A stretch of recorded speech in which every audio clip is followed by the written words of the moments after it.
to be able to share it with them afterwards. Right. So as we were talking, everyone was arriving, of course, we kind of reflecting on the topic of change in that it's a constant, and uh, as we all know, it's something that we all engage in, and it's simply the pace of change that is just accelerating. And um, as I was reflecting on the webinar and what we're going to be talking about this evening. Of course, the first element around change is, well, can I cope with it? And already that's excellent if I can build my capacity to be able to cope with change, which isn't easy. But the title of the webinar is around navigating change, which is taking it a little bit more to the next level. And how can I even thrive in an environment which is in change, in flux, and where that change is something which actually feeds me and helps me to thrive in a different way. And there's a quote from Viktor Frankl, which I find always is helpful in this in these situations, and perhaps that's something that we will touch on as we're going through the webinar this evening with our four wonderful speakers. Well, three wonderful speakers, because I'll tell you about the fourth in a moment. But the quote is, "Between stimulus and response, there lies a space, and in that space, it lies our growth and our freedom." So that's something that is for me an element where if we're able to simply slow down a little bit, be able to find that space, and in that space change or take an alternative direction and then speed up, it gives us a lot of opportunity and possibility into how we can navigate change going forward. Before we dive into the topic, I just want to briefly introduce who we are, because not everybody here knows who Center for Coaching is. So if you will just bear with me as I share briefly, I've got four slides that I'd like to quickly just run through. So the Center for Coaching has been around for the last 23 years. We started off at the Graduate School of Business, and we started the Swiss Center for Coaching almost 10 years ago now. And a couple of the very first students on our very first program are with us here this evening as well. We do three complementary things. Of course, teaching is the core of what we do, and there we run the Coaching for Development program, an introductory program into coaching, and of course, the professional coaching course. As many of you would have seen, the connection that is built over that time is very deep and powerful, of course. And in addition to that, more recently, we've introduced a leadership conversation series of short workshops for, in particular, leaders in organizations. In terms of coaching, we provide one-on-one coaching, team coaching, and group coaching, and we also consult to organizations in their in-house leadership development or in building a coaching culture within organizations or mentoring programs. So those are the things that we support organizations in. Some of you perhaps know what integral coaching is, others perhaps not. So what makes integral coaching different, and how does it support in navigating change?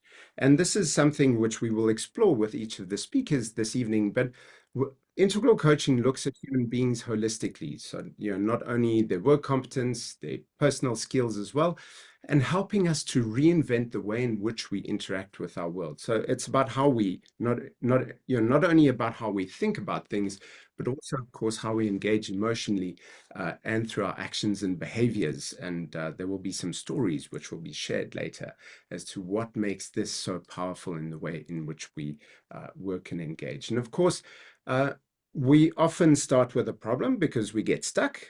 And while other methods may solve the problem, we look through integral coaching at how we can work with the person and not the problem in order to be able to build the capabilities of people to not just solve the original problem, but of course be better equipped to solve future ones through our capacity to self-correct and self-generate as we go through the coaching ourselves and with our coachees. So that's just to frame and give an introduction as to what we are talking about regarding the topic, integral coaching. And now it's my absolute pleasure to introduce the speakers that we have this evening. We have had four speakers lined up, and unfortunately, Kameshni was really looking forward to being with us this evening. But yesterday she left me a message with her throat, having a serious laryngitis, and she actually is so disappointed she can't make it. But it will be for a next time. Then we have Faye Witweven, who is a program manager at Advance Gender Equality in Business in Zurich, and Faye was on our first CFD, which was ACC back then, and that was in 2014, and then did PCC in 2019. Then we have Orsa Maria Granados, who is the co-founder and head of communications at Climate Coaching Alliance, and founder of Conscious Leadership and Sustainable Transformation Coach at Viriditas in Geneva. And she did CFD in 2018 and PCC in 2019 and 2020. So welcome, Orsa. Moitriana Franklin, who is internal and executive team communications lead at Biogen. And Moitriana completed CFD more recently in 2023, and will also be sharing the views on navigating change in particular with us.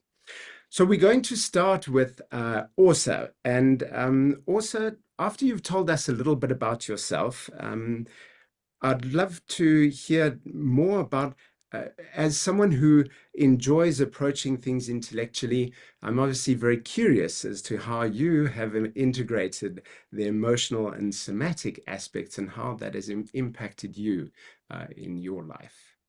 Over to you, Orsa. So thank you, Daniel, and it's a pleasure to be here. So yeah, you did mention that I was quite intellectually tuned. First, I'll say a couple of words about myself. My name is Orsa. I'm half Swedish, half Colombian. I'm based in Geneva. I'm currently in Stockholm.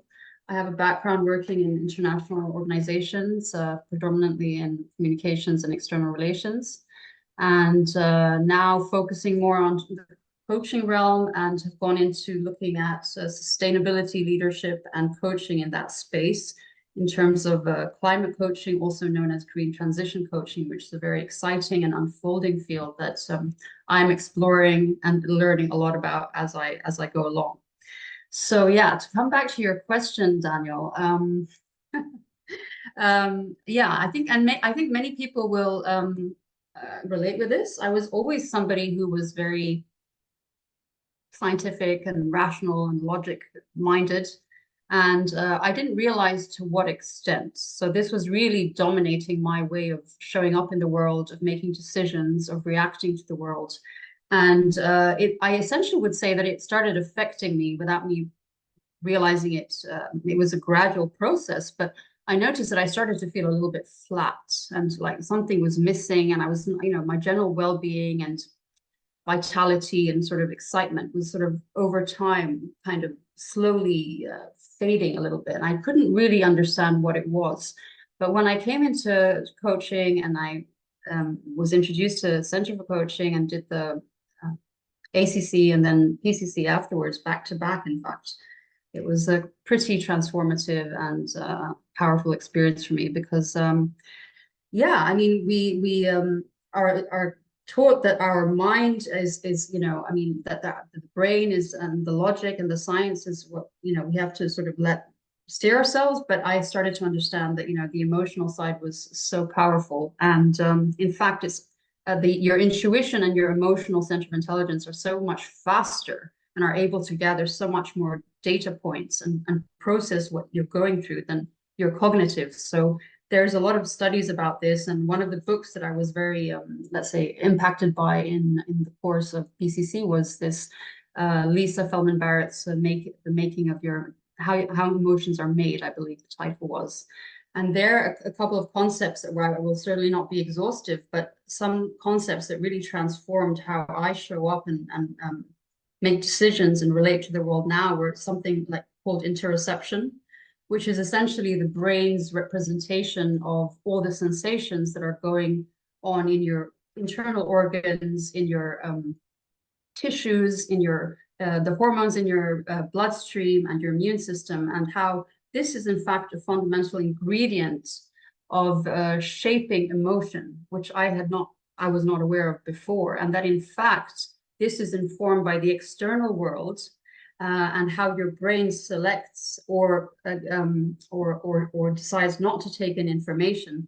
And what this means is that we are all creators of our own reality, in fact. And each of our realities, although it might reflect the reality, it's not entirely true. And that's very powerful when you really, really get that, and how that can also influence how you are making decisions in a correct way or not so helpful way, let's say. So that was really, really powerful for me. And also the concept of emotional granularity and emotions. You might have heard, many of you will have heard or come across Dr. Susan David, who is a South African author and psychologist. And she talks about how emotions should be considered signposts. They help to guide you, and they're not just random side effects of being human, but they can be very powerful in actually helping you to have a much richer and deeper human experience if you make space for them. And here I'd like to come back to what you were saying, Daniel, where you were referring to, having a space between stimulus and response. And that I think is so, so important, because I think a lot of us are very emotionally reactive, and we are not allowing ourselves to have a space to pause and reflect and step away and actually allow our emotions to enter us, to enter our conscious mind and actually understand what they're trying to tell us. And that is also fundamentally connected to our somatic body. And of course, we don't have much time here, but what I would like to say is a few really powerful tools for me have been, for example, in order to integrate the somatic side and the emotional side, is to have different practices that I try to use on a weekly basis, if not on a daily basis.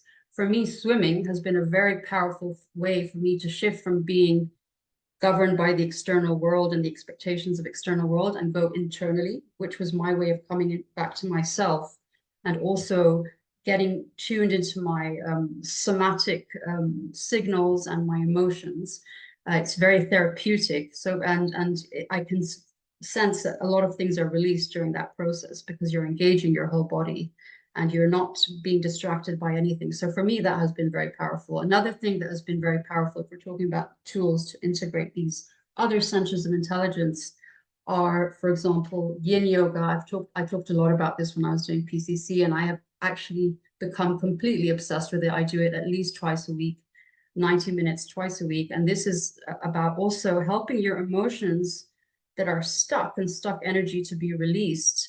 It's a form of very introspective and meditative yoga that focuses not on the muscular, but rather on the fascia, the connective tissues that keep our organs in place, and the ligaments where a lot of energy gets stored and blocked. This is scientifically proven. And with this modality of yin yoga, you can actually release stored and blocked emotions, and you literally have these emotional releases when you're going through yin yoga. You can suddenly start crying, or suddenly you have revelations that are really powerful and might help to understand situations that your cognitive mind wouldn't otherwise have understood. So yeah, and another thing is breath work. I think that's very, very powerful. One very small, simple, we don't have a lot of time now, but to just give you an idea, is a very simple way to regulate your nervous system is to just take two short breaths in through your nose, going, and then you have a long exhale.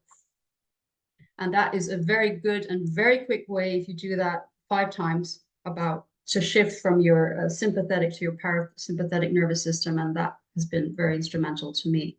Another one is having taken if you, for example, if you're very anxious and you can't, you're stressed or you can't fall asleep at night, is that you take very deep breaths in, and you hold your breath for like a minute or longer if you can. The more you practice, the longer you can hold your breath, and that can really help you to become very aware and calm down your nervous system as well. So I know I don't have much more time, but I just wanted to share. Those are just a couple of things, and I could easily talk at length about a lot more, but I hope that has given you some insight into how I've shifted from being very cognitive via science and understanding how powerful and how deep, much more of a deep experience you have when you engage your emotional and your somatic intelligence centers. So hopefully that gives you some insights from my side.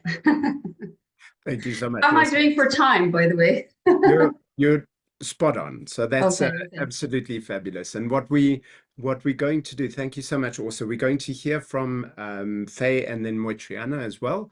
And then we're going to have a little bit of kind of a discussion about the things that we have spoken about amongst ourselves, and we'll open it out to Q&A so that you guys can also ask questions, share your input, etc. as we in the second part of our webinar, because the whole aim here is that we share our experiences, of course, of how we are able to navigate. So already Åsa has given us some lovely tips and that insight of navigating from space. I remember when you arrived on the program, also you're very focused on the whole intellectual understanding, and this notion of emotions and I have a body was quite foreign. And absolutely, I think the way you've described it is very accurate.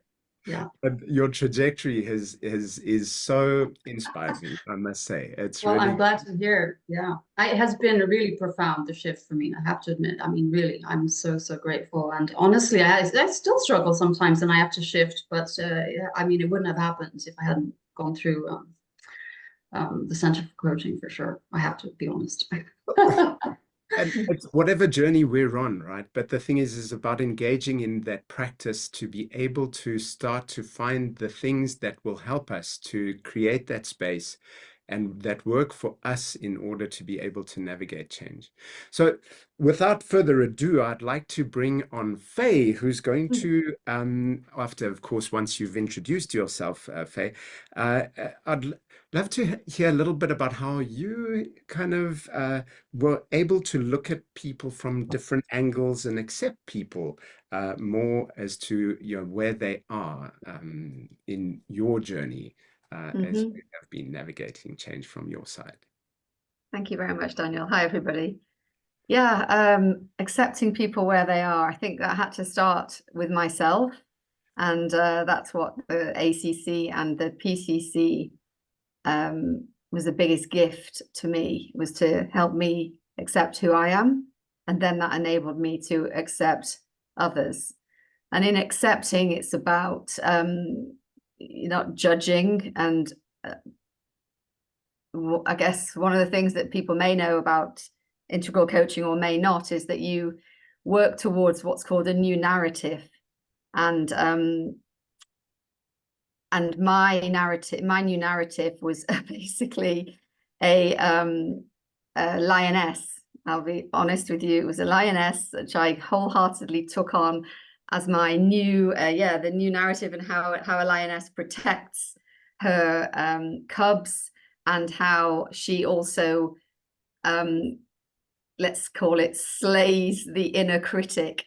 So I had a very strong inner critic, and it was quite dominant in my life. And so the new narrative really helped me accept who I am, because I had like a fierce lioness inside of me that I could pull on to literally slash the devil, on my shoulder, the inner critic.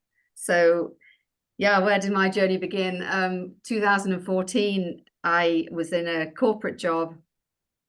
I'd probably been there for about 15 years by then, and always navigating change in that company, dealing with restructures, as is always the case in large companies. And so doing the coaching certificate was my backup plan. That was my, I am going to be a coach as my next life when I leave this corporate life, which was kind of inevitable. Really kind of, yeah, I went in like with that attitude, and for really it was transformational for myself, because it was the beginning of like a whole new start for me in life, thanks to what I learned there and thanks to the people I met there. And that then continued. There was a pause, and I did say at the time, if PCC comes up in Switzerland, I'm going to do it. By which point I'd moved from Geneva to Zurich, and in 2019 it came up, and I wanted to do it, so I did it. How was it transformational? Well, I think when I began, as well as that thinking of I'm going to be a coach helping other people, how naive was I? It's because it was ultimately I was in pieces. Let's just put it like that. I was in bits of pieces, and I was not whole. And the ACC started that journey to make me whole.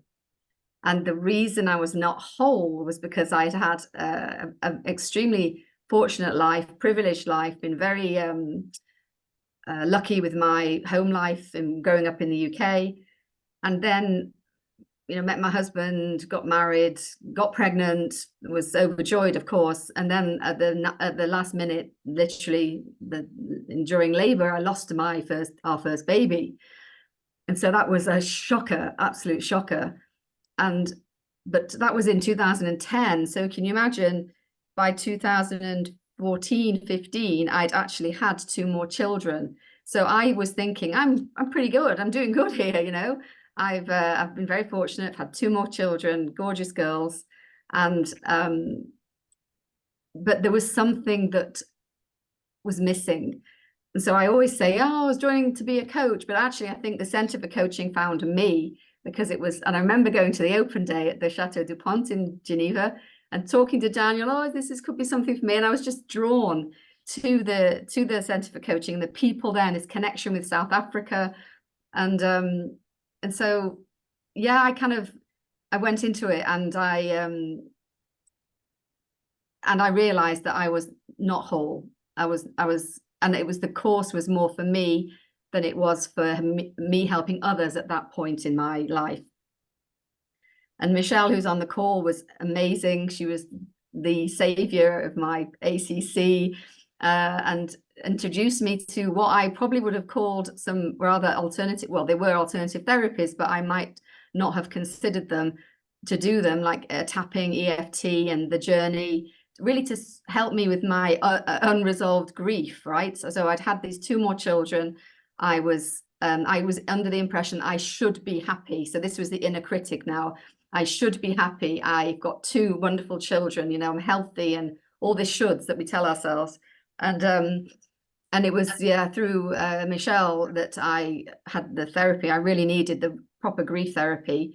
Then yeah, that was curative, and it was amazing. So that's why when the PCC came up, I did it. So fast forward a little bit, and I became more whole, right? It really is integral, right? This coaching methodology, it brings you together as a person and enables you to face the world being more authentic. Like, there's no way I can tell you in 2014 or 15 I would have been on a webinar telling this story, because that part of my life was separate from certainly my corporate identity, and you know, even the face I presented to my family, and not my own close family, but my sort of home in England family and Dutch family. My husband's Dutch, and my friends. I kind of, yeah, I just put a mask on, and I was able to, and now obviously able here now today to talk about it, because it was just so therapeutic for me, the whole journey. There were many other things too. Yeah, I think we'll dive into those in the questions, but and the comments from Daniel. But what happened was I left corporate life. I didn't become a coach then. I took a break. And so that was the beginning of what new identity am I after many years in a corporation. who am I? I think I entered the PCC with the question, who am I right now? Because a large part of my life had changed. Of course, I was still a mom, but I was struggling a little bit because the home life was challenging. My children were quite challenging. I was, again, being hard on myself. I'm like, why am I being the mother I kind of imagined I would be? Why is it so difficult? Because motherhood is really difficult. Parenthood is difficult. And so the PCC came again at the right time for me with this new identity of not working at in the corporate space. And ultimately, it was through one of my coaching case studies that we had in the PCC we had to do, that I ended up at Advance, this association, which is it's non-for-profit. It's completely different from the corporate world that I was in, except our members are corporations. And it's all about helping and supporting and changing the landscape for women in corporations and moving more women into leadership positions. And I think it was it was one of my coachees through the Centre for Coaching who recommended the job to me, and then I was away. So I'm not a coach still, but I'm surrounded by women and I'm surrounded by leaders, and we're trying to change the understanding of gender equality, and we're actually trying to move the needle to have more impact, right, to more women in those leadership positions. So that's what I do now, and it feels very meaningful and purposeful. So the who am I and the what's my purpose in life, which were big questions, of course, in the PCC, really, has come very well for me. And I'm in a very happy place doing what I do with supporting the women, coaching, using the things I learned on the PCC, but not in the formal coaching way, perhaps a little bit like Åsa is doing. But I still maintain that the PCC and the ACC were like the ongoing therapy for me. So I don't know, I think it was so worthwhile doing. And maybe one day I'll be more doing coaching, one-to-one and group coaching. But I think I use it on my family a lot, and I use it on myself a lot. And that's really right now good enough for me. Excellent. Faye, thank you so much for sharing, and I think that this really touched on the whole kind of, the navigating personal growth from that perspective of there are things that perhaps we haven't had the opportunity to navigate, and suddenly they surface. And it's in order to be able to live and be fully in the world, there is an opportunity that we can use to navigate that in order for us to kind of, as you were saying, become whole. And pointing to the narrative, and that is such a powerful element of integral coaching as well, to be able to shift the way in which we see the world. And as you said, it just opens up possibility of living in the world as a lioness, that just opened up huge rafts and ranges of things that were new. But you were the same person. It's just the way you saw the world and engaged with it was from a new place. And that's so powerful. That story was just gave me tingles up and down my spine again. Thank you, Daniel. Thanks. Thank you so much, babe. And now I'd like to pass over to Moitriana, who's, after again briefly introducing yourself, Moitriana, please then also share with us a little bit more about change and how your journey into integral coaching has helped you navigate the landscape of change from your side. Thank you, Daniel. I'll try to do that. Let me just first by saying I definitely have a lump in my throat from listening to Faye. Thank you for sharing, Faye, and the vulnerability. I hope I can keep my composure as I think about all that you shared. And I would also say, listening to Åsa and Faye, there are, for all the diversity that we have in humanity, that was my biggest takeaway as I took the integral coaching course and learned from it and continue to reflect on it, is that there are such common things that bind us together. I also will talk about the intelligence I didn't realize my soma had. I also will talk about finding my narrative and how I continue to look at that. So Moitriana, I was born in England. I'm of Indian origin. I came here 9 years ago nearly, and I have two wonderful girls bursting with energy that keep me very busy. I work currently in pharma in a communications role, and my CV has been pretty schizophrenic, which also keeps me on my toes. So finance and telecoms and innovation and strategy and now comms. And I'll talk about why that's relevant later. So yeah, in terms of navigating change, I think there's three pillars I wanted to talk about today. The first one is personally, how I show up. So I'm a big believer in that, especially regardless of the volatile world we speak in, or especially because of that, you have to influence your environment. If you are subject to your environment influencing you, you're just going to be eaten up, but that's easier said than done. And we live in really volatile times, right? So a year ago, my role was eliminated. And that was part of my identity. And the first thing I said is, I cannot be a victim to that. Of course, I felt like a victim, but I cannot. What is my narrative and what am I going to do?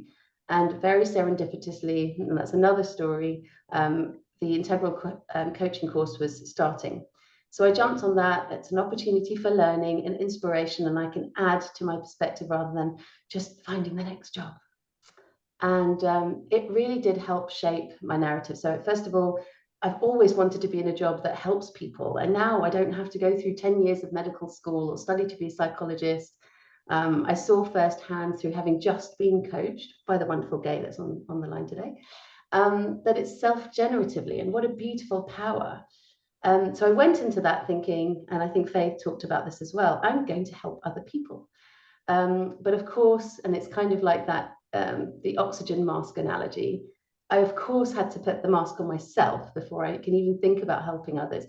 And I remember that that was a theme that came up in our course as well, is that people said, well, how can we help others? We're flawed individuals. And that resonated with me as well. So I think the first thing that happened in terms of navigating change and thinking about my narrative, it was cultivating first my understanding of myself. Who am I? Where am I? How am I? Why do I show up like this? And then working on capabilities that if I really want to help others, I have to be able to be subject to that help and experimentation myself. And I think that's really a process that will be a lifelong process. So then onto somatic intelligence, using my body's intelligence. I had no idea. So I would have described myself previously as, I'm a happy person. I'm absolutely not stressed. And then cultivating the awareness around my soma, that has been the most powerful tool for me, or that I currently leverage the most now, because I'm an absolute stress bucket, but I never realized that because I always have a smile on my face, and that's what people know me for. And that was my identity. So kind of always running, and I can do everything, and I talk really fast, as I just realized I'm doing now. I'm sleeping very little. So that was the first thing and I started a new role 3 months ago.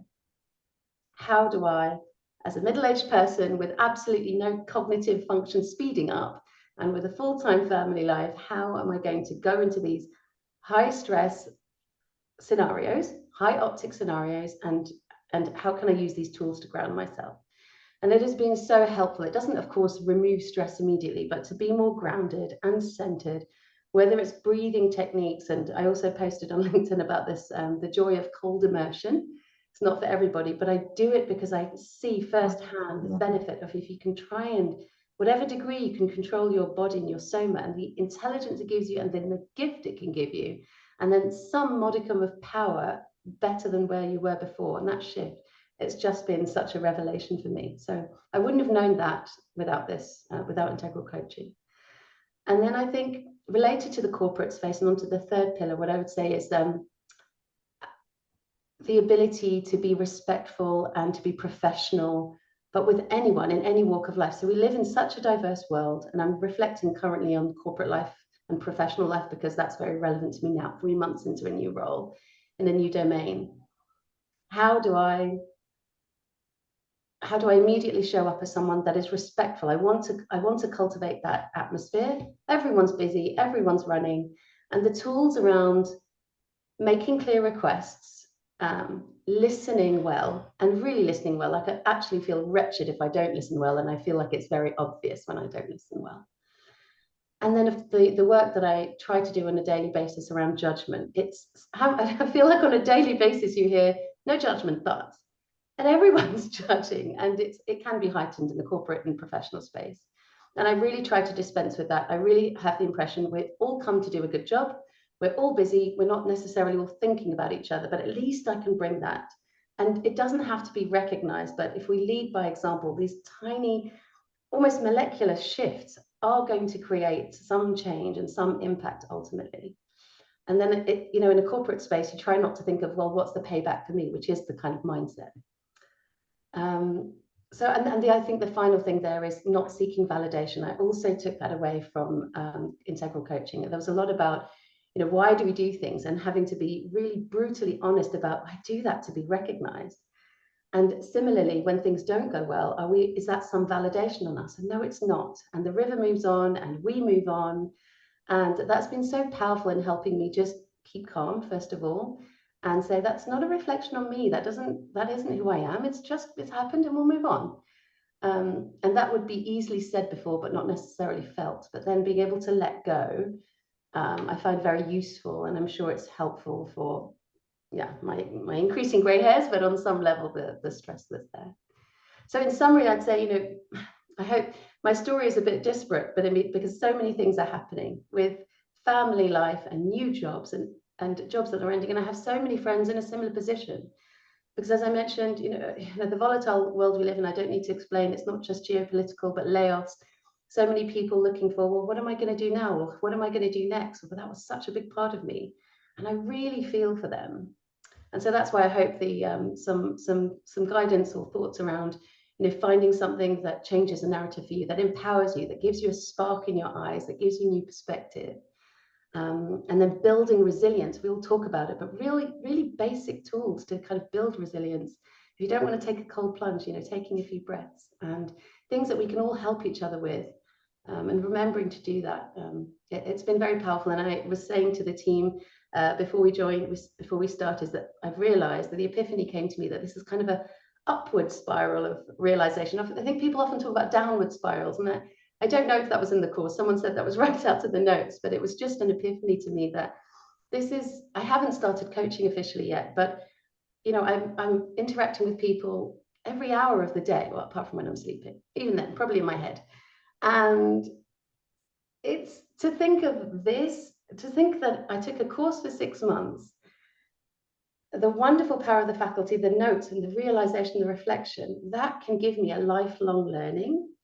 I suppose the question is, why am I not doing PCC already? But it really is, I really see that it's going to be something that I can build on all the time in whatever situation I'm in. So thank you. Thank you.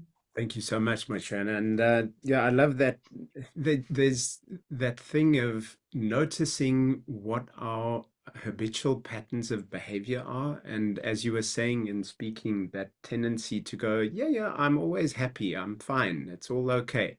I can resonate so very deeply with that, because many of us have that tendency to kind of show what we think the world wants to see as the outer facade of who we are.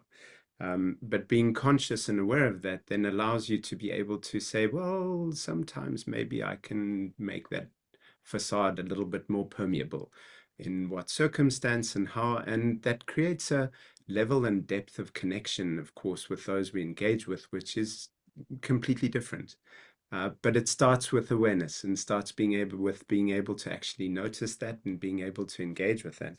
And then, you know, that image, of course, of the upward spiral, of saying, well, what does that look like for all of us? How can we start to engage in an upward spiral together, or on our own journey, or with someone else? You know, that's the question. Because of course, yes, we do go down sometimes, but then, well, it's noticing.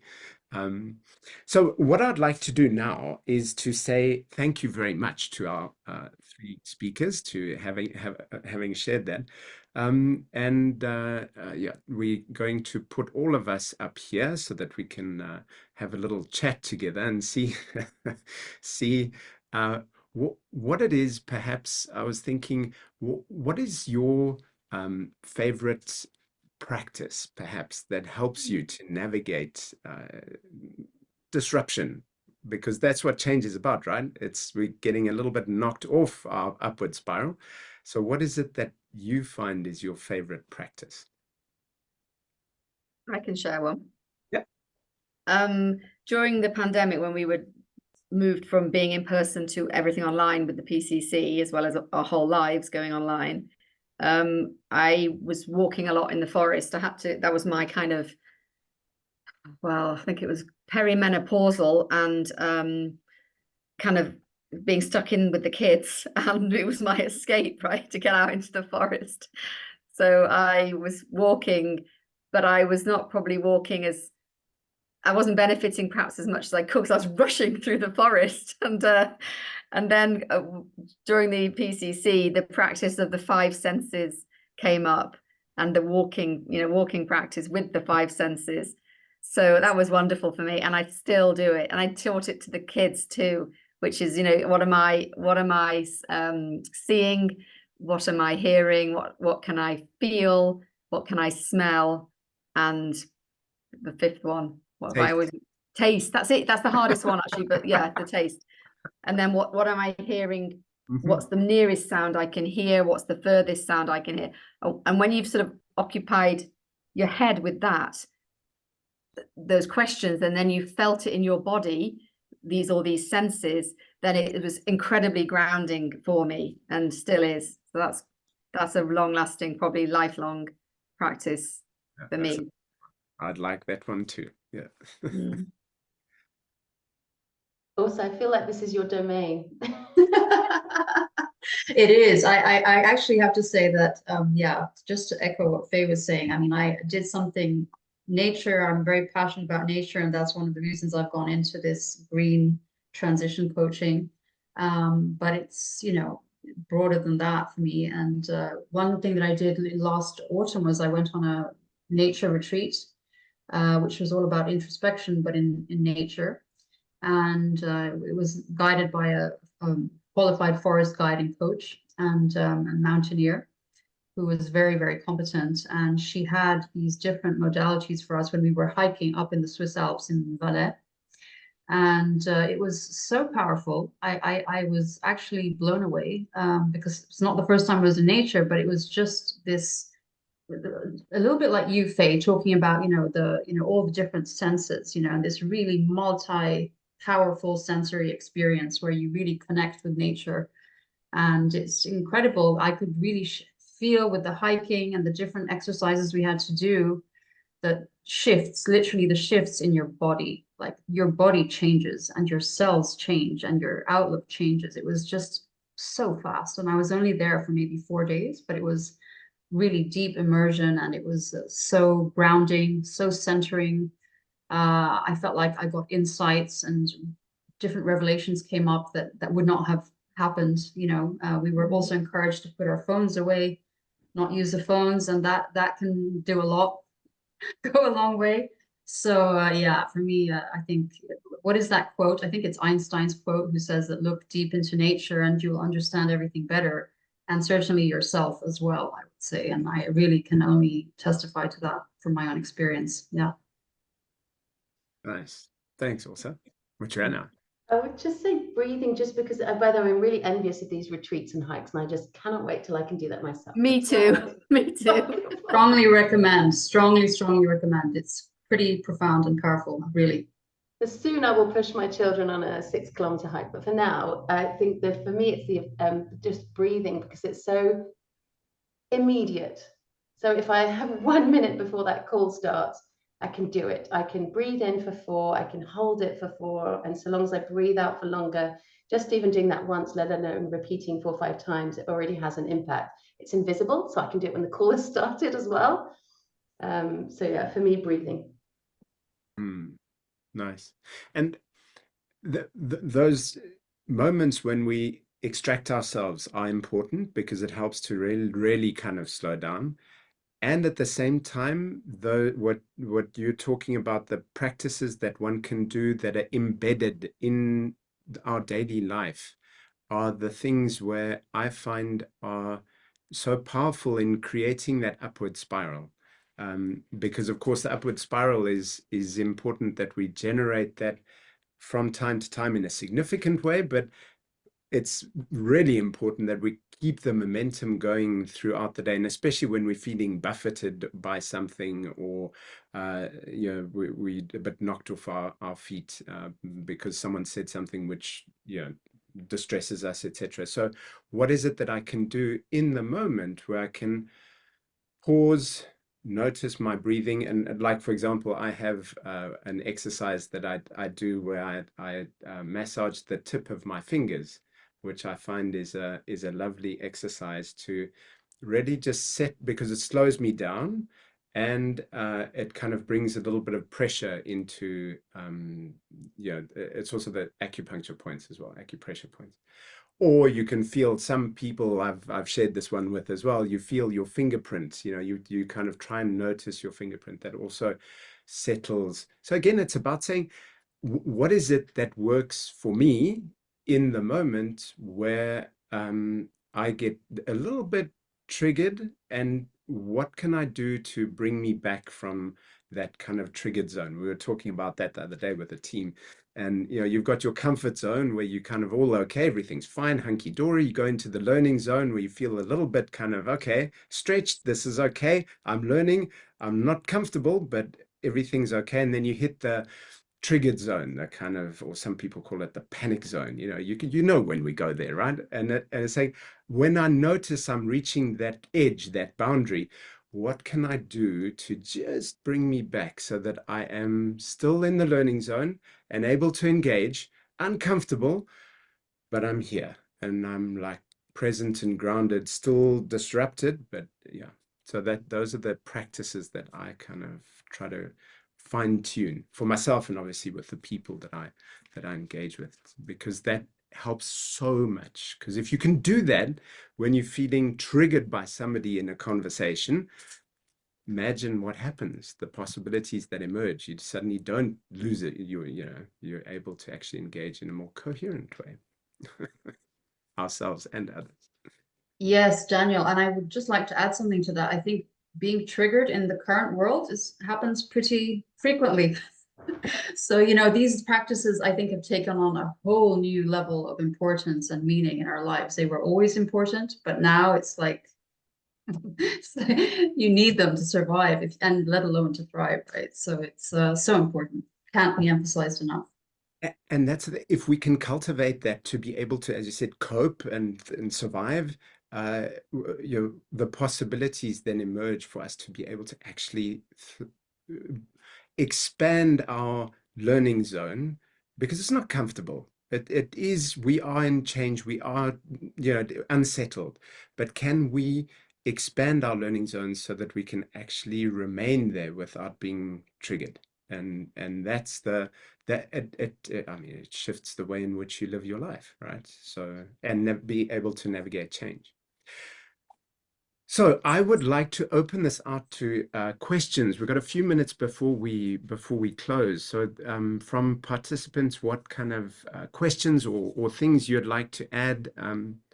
You can pop them into the chat, or if you'd also like to unmute, just put your hand up, and we can then take some questions from participants as well, because we have a huge wealth of wisdom as well in the room. Linda. Just like to unmute myself. Thank you. Is my sound clear? Yes, we can hear you perfectly. Thank you very much, Daniel. So I did PCC in the same year as Michelle. So yeah, it's good to see her also this evening.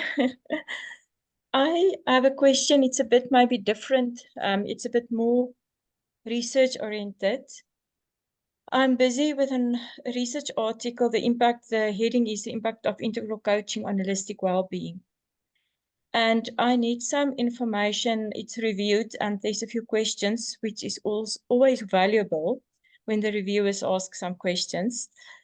But it's more about, I need information about more literature that is considered in different contexts pertaining integral coaching.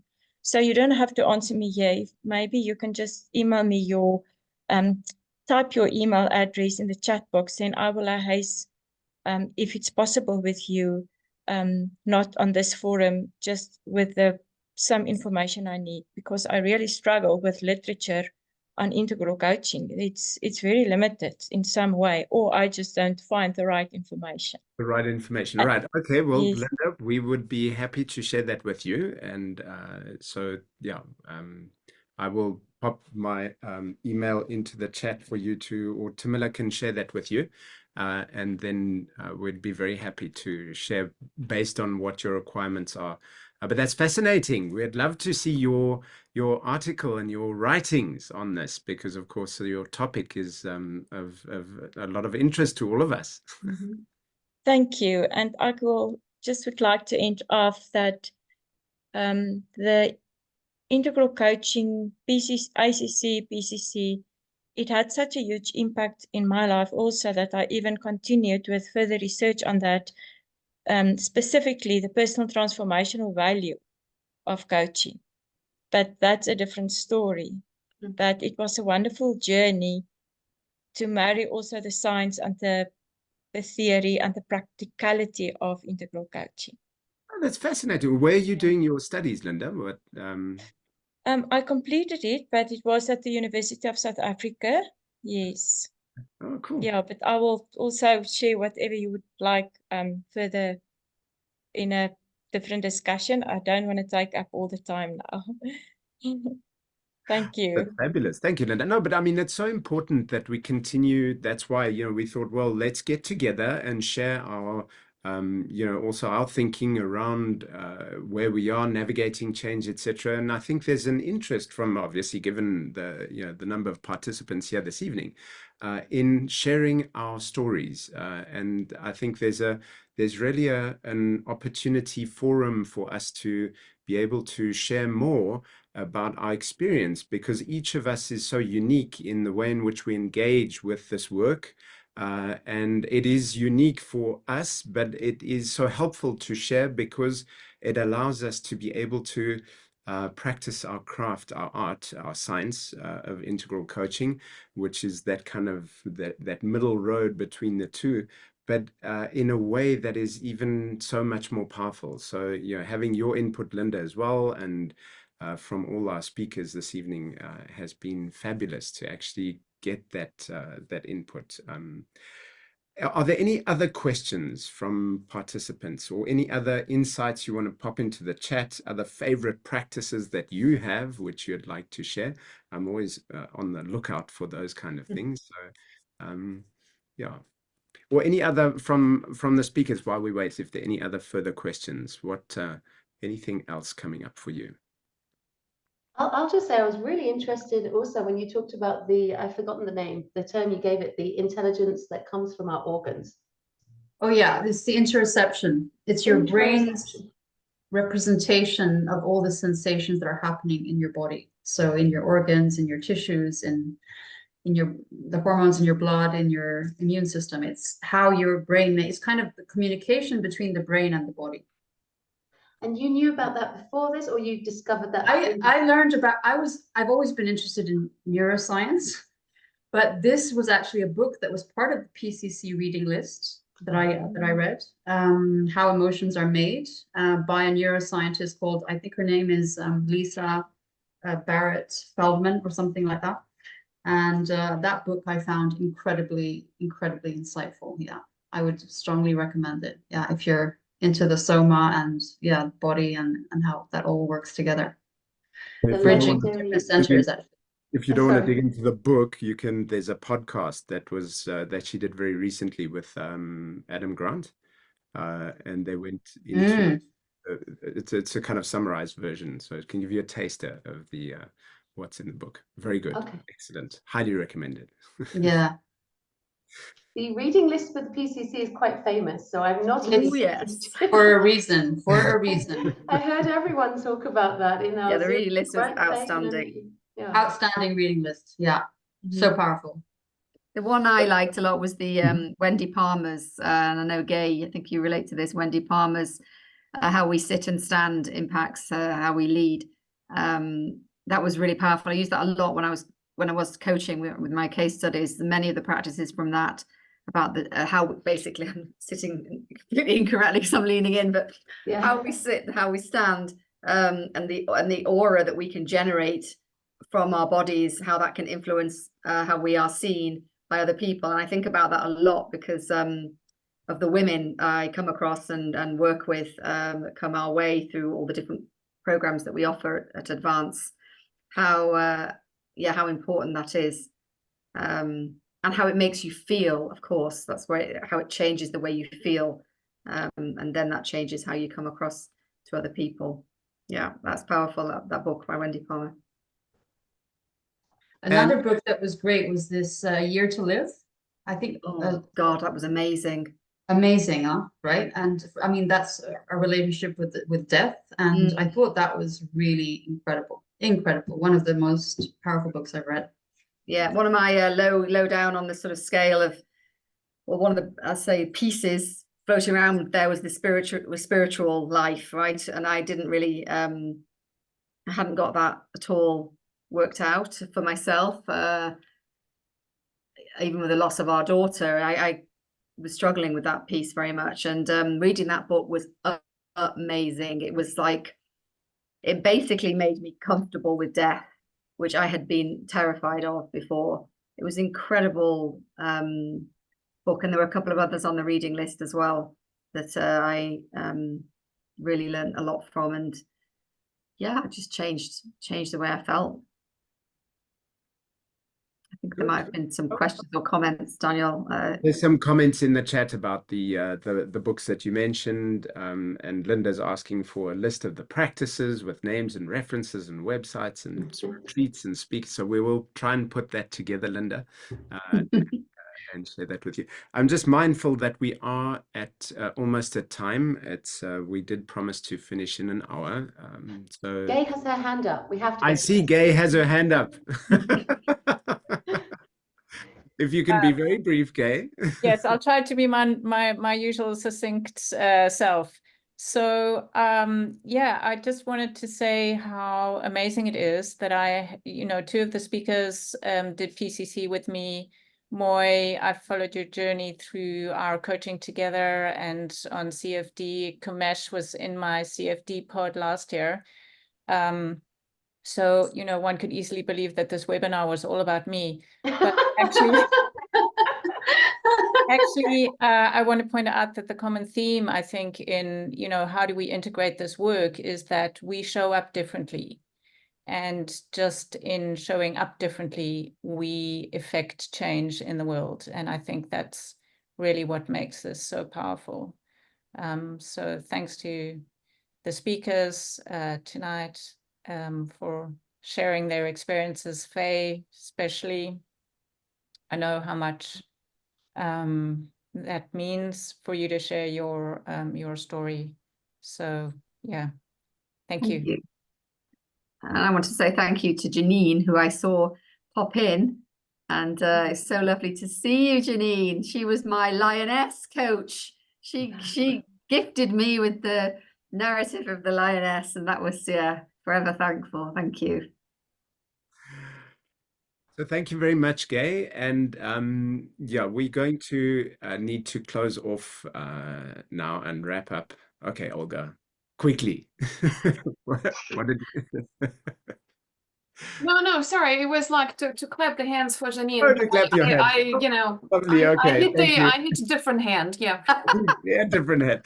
So I would like to thank all of you for coming, for participating, and for Motriana, also for Faye, for sharing your wisdom, your insights, your journeys, your stories, because this is what we're doing here. We are coming together to share what is real, and you all showed up and shared what is real, and thank you for taking the time to share that with us. And it just brings such a positive energy to the cycle that we change, which that lovely image that you brought, Motriana.